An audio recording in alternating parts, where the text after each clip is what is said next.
because you have. I feel like it's still worth it. I feel like it's still worth it. So they do pick up the Cho as well as the Moskov. So far, very clean drafting coming in from Vitality. Nothing too crazy, just MSC standard. They got stuff off the board. Cho has been banned before. They got their Barats, Eudora, also, and Harara, characters that have been banned. Moskov, last pick. You can tell that Vitality feel confident about this one. But Team Falcons with a response. What do we do here? And we're looking for the Hanabi. Oh, baby, baby, baby. CC immunity. I mean, it showed up in MWI. It worked out. And in this game, I think they're banking on Super Marco not getting touched at all. And even if he does, it's just going to be the Cho. So they are one step away from actually getting more club championship points, but more importantly, deeper within the tournaments here in the MLBB category. Moreno, I'm surprised that he's got a sprint rig. I'm just as shocked as you are. It was the first thing I had to point my finger at looking at our monitors here, Gideon, because what do you mean? It's the first time you're seeing a different battle spell from Vitality and it's not a Purify. Yeah, I mean, Moreno, I don't know whether this is going to be the play or not, but without a flicker, and he still has to pull yourself together as well. So does that mean, what is this opting for? Like, Kyle now has a direct target on Moreno's head as soon as that ball lightning comes out of him. Yeah, well, there is such a huge job for Moreno to accomplish in this game, at least. You know he is going to be the main source of burst damage. There has to be a way for them to get those shields out for Super Marco, but First Blood immediately... What? They just found open over there. Hey, you can't deny the amount of early game damage that this team has, especially at level 2, right? We've seen a lot of Hirara players kind of set up with their mid duo to kind of look for a fight, freeze out the lane, even if it's in a neutral state, and then go for an early First Blood. Okay. Luckily, at least, you know, Owen, he didn't end up losing out on his flicker, and Finn, he manages to get out of there, doesn't lose his flicker as well. I guess a lot of people are happy with what they're seeing right now. We're finally getting Nile on an assassin.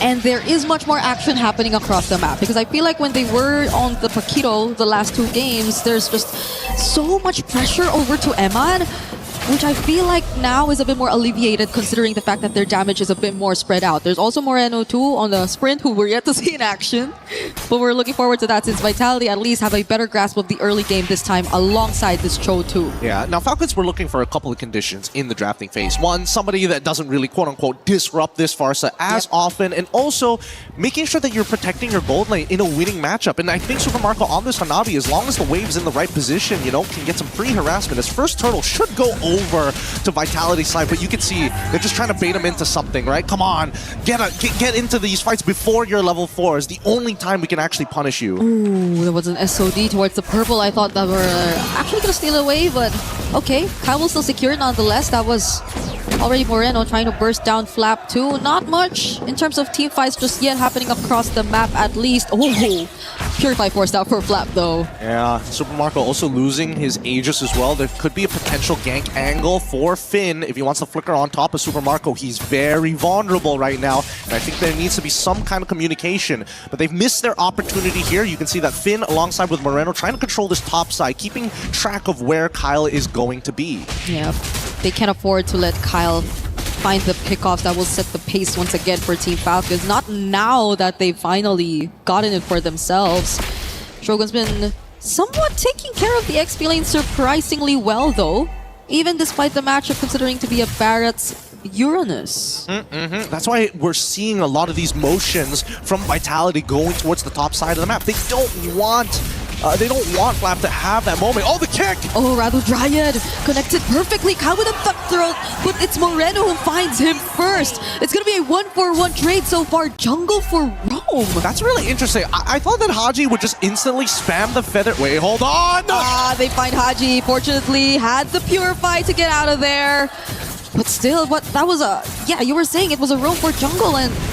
I would have imagined that Haji would have gotten at least Finn's flicker or something, but I think he's purposefully delaying the shots from the feathered airstrike just to make sure he gets maximum value out of it. Like, so what if Finn survives, right? If he doesn't have flicker, he's just as good as useless. That means this next feathered airstrike is going to be less contested for the upcoming fights. And now, with the next turtle in 5 more seconds, plenty of battle spells on their hands. Shogun doesn't have his Detna's welcome just yet, but they're going to fight as soon as it's online. Just great, which is great. That just shows how Vitality are now now very calculated in terms of their usage of skills and resources. That's a Sky Piercer pickup already for Nile, so things should be a lot more better for Vitality if they find and hand over the kills to him this time.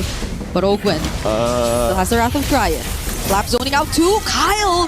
Really secures the objective, but the way of the dragon is going to land onto Haji. That's a Piercer stack for Nile. Wow, Vitality say you get to have the turtle for free. We're not going to contest it, of course, but we want to go for Haji, knowing that his battle spell is down, and now they catch Ogwen. Ogwen again as the Belleric, the stun! Oh! It's a two-man stun, now connects to Flap as well. Kyle goes flying in, he finds them and cuts thrown on to Moreno too.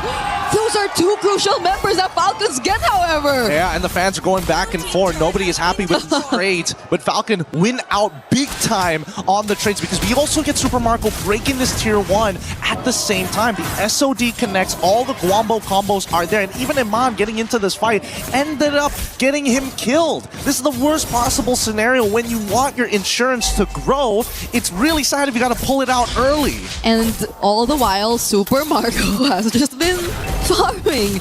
He's just been pushing the waves. He's been staying here down bottom, but it's not like there's much attention put towards the bottom lane by Vitality either, because we were already talking about how their rotations were mainly focused towards the EXP lane. At least Shogun is having a better time, but we're slowly transitioning to the part of the game where Super Marco might be a lot bigger of a problem than you think of him to be. Oh yeah, he's already quite a big problem. Dom Ice finally completed by Finn to try and reduce the healing overall from the side of Falcons, but man, until Super Marco gets his 3 items, he's still just going to be only a decent amount of damage only in team fights, right? In the 1v1s, unless you've got a target to bounce through his auto attacks, you're really not getting the full effect of the Hanabi. Okay. It's at least Sky Pierce again for Moreno, still having those stacks. Dominus Ice already picked up for Finn as well. Vitality looking good so far, at least in the beginning and the start of this game. But Falcons, the way that they've been able to find these angles, I think it's starting to become really tricky for Vitality, especially with Eman choosing to join the fights but not really getting the maximum advantage out of it just yet. And look at this spread here. They fight into this tri-brush, right? Where's the kick? Nope, they're not going to do it just yet. They're holding it. They're really tunnel visioning on that one priority target. This is allowing people like Super Marco to show up. He's not supposed to be a split pusher. In these cases, he's supposed to be a team fighter, and yet here he is. Yeah, I think Eman and Super Marco at this point have just swapped roles. Run! Ooh, Super Marco running away. AG's already used. The burst from Nile is going to be enough though, but can they find the trade on Nile? The answer is no. Eman going in, Ogwen and Shogun not landing. The Daytona's welcome, so Haji still gets to pick off Eman. That was such a weird sequence of events. Haji, again, a little bit slow on the reaction time here. He was waiting for the invulnerability, but I think he was anticipating it for too long. He should have just let it rip to force Nile to use the abilities. It's 3 shots to 2 abilities, and you can keep track of how many times he has that invulnerability if you see the little swords underneath the health bar. It's tough to keep up with. I know a lot of people have been struggling with this new hero. I am one. I struggle too. Sometimes I forget using Hirara that I have combo abilities. Mechanically and understanding, anticipating all these combos and the abilities that can come out of this hero. But Falcons, at least for now, again, they're able to somewhat be not as pressured. They're not forced, or they're not reacting to what Vitality want to get out of them, especially when it's in terms of forcing out really important utilities. And even now you see the pressure is just constantly towards the bottom side of the map. Kyle flying in, tries to find Moreno. Wow! That's a sprint used right there. Is that how it's supposed to be? Yeah, hey, he survived, right? If sprint makes me live with 1 HP, okay. I'll take it any day. But I don't think he's going to get away with this for very long. And honestly, getting pretty lucky there with Finn able to... Oh, hold on. Okay, Finn, no, he can't. He can't. Moreno was also just zoned out by the feathered airstrike alone. I've never seen so many people just anticipating this Predator strike come out from Haji. Everyone's just looking at the tablet, just hoping maybe they do something now. And I think that's the big issue, right? Whoever makes that first move is going to get punished. And if Finn doesn't catch that Feather Airstrike at the right time, he's got a lot more that he has to do. He's got to figure out a way to kick Kyle in the middle of the fight. Yeah, it's just tough. Like, Vitality, at this point, you really want to see them get to coordinate and layer down their skills well enough, but who should be the heroes to do that first? Who could you expect to primarily be the ones trying to set up and really layer down their skills together? Because at this point, Finn, Eman probably not, Moreno. There is a bit of a lack of damage if they really want to go for the front lines too. I mean, just now they also use the Thunder's Wrath, but it's not enough to really take down Flap on the Uranus. Yep, it's really just a stat check, right? And Flap, he doesn't mind. This is why it's so annoying to deal with. Oh, hold on. Okay, now they're going to try and burst him down. Flap still has the Purify though. He's not using it at all. Doesn't need to. They're not reacting to what's happening, to what Vitality's doing against them. Okay, now we see Eman joining in. Super Marco 2. Nearby and within range, but the Wrath of Dryad is just gonna allow Falcons to flawlessly take this objective for themselves. Super Mark with a free hits, Kyle with a gut thrown, already on a killing spree, and Shogun falls down next. 3 members out for Vitality. Beautifully played by the Falcons. They understood neutral control is so easy for them when Owen just has to stand and press one button. That's literally, he just stood there like a tree. It's like, nah, you ain't walking out of here. The Wrath of Dryads is just a little too good. Unfortunately, it was on Vitality to force a play out to get the timing right. And as much as Niall can try to use his iframes, closing the distance is half the problem. And Ogwyn has way too wide of an AoE to completely ignore. So let's look at this replay one more time, right? Just keep your eyes on Ogwyn. He purposely takes one step over the neutral line to drop it down, to give them no opportunity. Even Shogun with the anti-CC wasn't able to catch Kyle mid-cable. This is so perfect. He barely had to go in for a surprise Wrath of Dryad. It was just really a perfectly timed Wrath of Dryad alone. There was no flicker sacrifice. They also weren't poked down low enough because I don't think Vitality could really afford to. They barely have heroes who could poke. You try to close in, and that's about it. You pretty much expose yourself to Falcons already, and now they're knocking on the base turrets. Fortunately, Vitality are able to deal with it for now, but they already got all their energy shields, their holy shields out, and they still have waves incoming. 2 conceals already dropped down. Ogwen still not using the Wrath of Dryad. Finn trying to look for an angle. Daytona's Welcome finally committed onto Flap, but again, he's still not using the Purify. I'm telling you, he's gonna hold it until, you know, Kingdom Come. The next, by the time the Rapture comes, you'll be like, yes, Lord, I have the Purify. I've been holding it this whole time. Oh my goodness.